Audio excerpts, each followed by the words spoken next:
Let's get into what I think might be a little strategic issue here for the Liberal Party, where they were asked on television today via the leader, of course, Peter Dutton, will you repeal what the government is putting in right now when it comes to the industrial relations changes? Now, we know everyone's a little distracted at the moment by the right to disconnect stuff. Here's what Peter Dutton said a bit earlier today.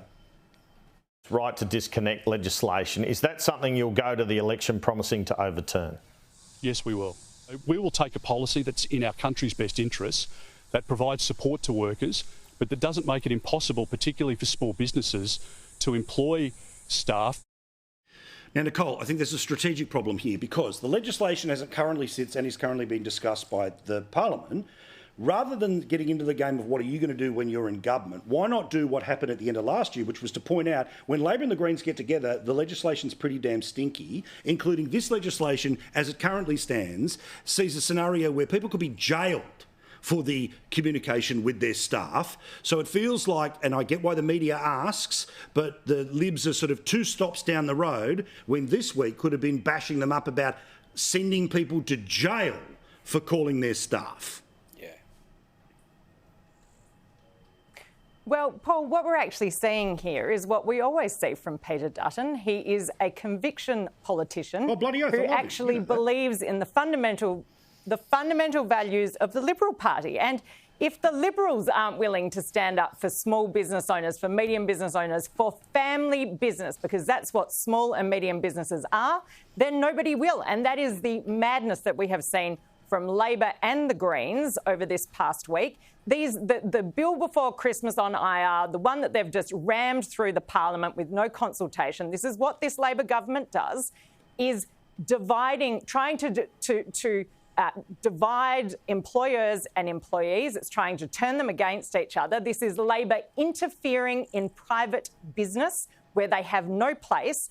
And Paul, I don't think Labor, I'm certain Labor have not thought this through, because what the impact may well be on small businesses is they may have to start saying to staff who say, look, can I just duck out early to pick my kids up from school? You know, I'll make it up for you later on during the day. Or, you know, I've got a dentist appointment, you know, I'll make it up later on working from home. Well, that may well be off the table if employers are now worried about a fine and getting thrown in jail. This will take flexibility out of workplaces.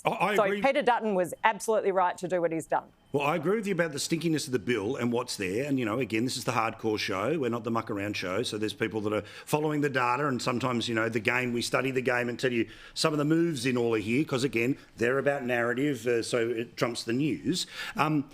But Jenna, again, where I think the Libs could have gone is to talk about what we will do is make sure small business won't be part of this, right? Because as soon as you start to say we will flip what the Parliament has done, then you know where Labor goes. It goes straight to work choices. Now, of course, this is not work choices, what they're talking about, but the unions go nuts about all of that. The media covers it in with the extremist position. So I might be focusing a little on the side issue here around the messaging, but when you've got a chance to ask them some tough questions in Parliament, when it's sitting about, Prime Minister, according to the Senate, Labor people voted for the right for bosses to go to jail. Do you agree? Right? Prime Minister, about this report on aged care and the family home, where is it and what the hell's going on? You now know what's going to happen in the first couple of days of Parliament. That's why I'm focusing on it right now. And I know that Australia does not pay attention to question time like us weirdos, but the media that shape the narrative do. Yeah, absolutely. And I think the really important thing this week will also be watching the Senate, because that's, of course, where that legislation is sitting at this point in time. And I think you're right. I think it was good to see the opposition leader, Peter Dutton, today, hopefully drawing a line under the fact that, yes, if the Liberal government does come into power next time around, it will be overturned. But also, I hope that some of the opposition senators this week actually really prosecute the point of this is what happens when Labor decide to do deals with the Greens. Because at the end of the day, this is a distraction. You know, this right to disconnect rules are sure, they may have large implications for small and medium businesses, but also this is just going to, you know, play to the narrative of the Greens and those inner city advertising executive wankers that they all want to try and appeal to moving forward. This is the only people that it's really going to impact. And so if I think the coalition can move away from that and focus on the politics at play here, they'll have a pretty good week in the Senate. Yeah, well, as I mentioned before about Dunkley, and again, I think the focus on too little, too late is where maybe things should be now rather than the broken promises and the rest of it, but we'll see where that goes.